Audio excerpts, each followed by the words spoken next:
ایک دوسرے کو عزت دو، برداشت کرو۔ میرے نبی نے فرمایا بہترین مسلمان وہ ہے جو بیوی سے اچھا سلوک کرتا ہو، اور بیوی سے فرمایا میری شریعت میں سجدہ ہوتا تو بیوی سے کہتا خامند کو سجدہ کر۔ بہترین صدقہ اولاد کی تربیت ہے۔ پورا گھر میرے نبی نے نقشہ، ہر ایک کی قیمت بتائی۔ ماں تیرے قدموں تلے جنت، کا کاش میری ماں زندہ ہوتی، تم دیکھتے میں کیا کرتا، میں عشاء کی نماز کے مصلی پر ہوتا، میں سورۃ فاتحہ پڑھ رہا ہوتا، ادھر سے آواز آتی میری ماں کی محمد، تو میں نماز توڑ کے کہتا لبیک اماں جان۔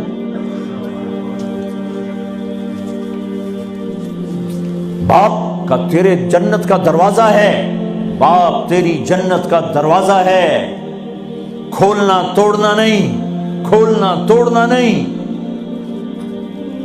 توڑ دیا تو جنت میں نہ جا سکو گے۔ سب سے بہترین مسلمان جو بیوی سے اچھا سلوک کرے، سب سے بہترین عورت جو اپنے خامند کی منشا کو دیکھے۔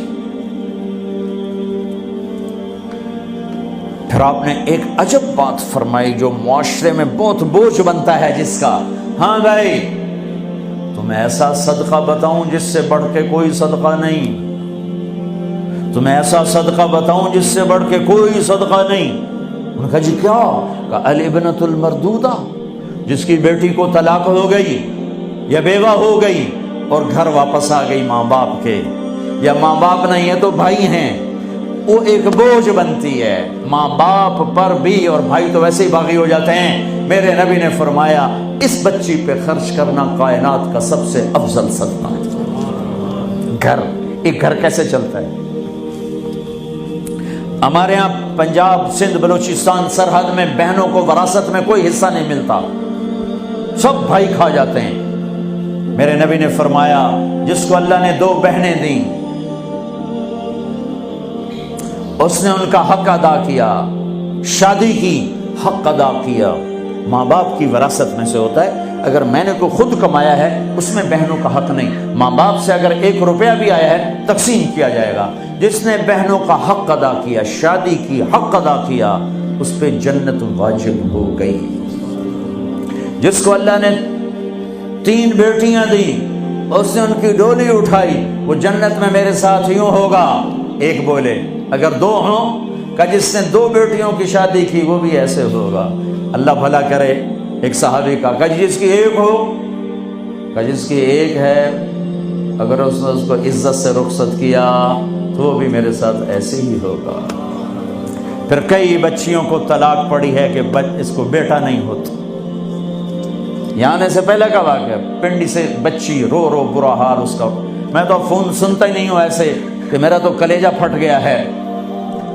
ہے کہنے لگی کہ سسرال نے کہا تھا بیٹی ہوئی تو طلاق دے دیں۔ میں نے کہا اس میں میرا کیا قصور ہے، اور بیٹی ہی ہوئی اور مجھے طلاق پڑ گئی، اور میں گھر آ گئی 22 سال کی عمر میں۔ بیٹی دینے والا اللہ اور ظلم کرنے والا سسرال۔ میرے نبی کو اللہ نے بیٹے دے کے اٹھا لیے، قاسم اٹھا لیے، عبداللہ اٹھا لیے، ابراہیم اٹھا لیے، 4 بیٹیاں دی، 3 زندگی میں اٹھا لی، زینب، ام کلثوم، رقیہ، تینوں آنکھوں کے سامنے چلی گئیں۔ فاطمہ سے نسل چلی، آپ نے فرمایا لوگوں کی نسل بیٹے سے چلتی ہے، میری نسل میری بیٹی فاطمہ سے چلی۔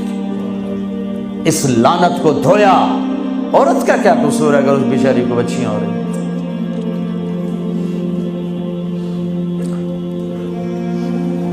جس نے اپنی بہنوں کو حق ادا کیا، جس نے بیٹیوں کو ڈولے میں بٹھایا، ان کا حق ادا کیا، کہ جنت میں یوں ہو جائے گا۔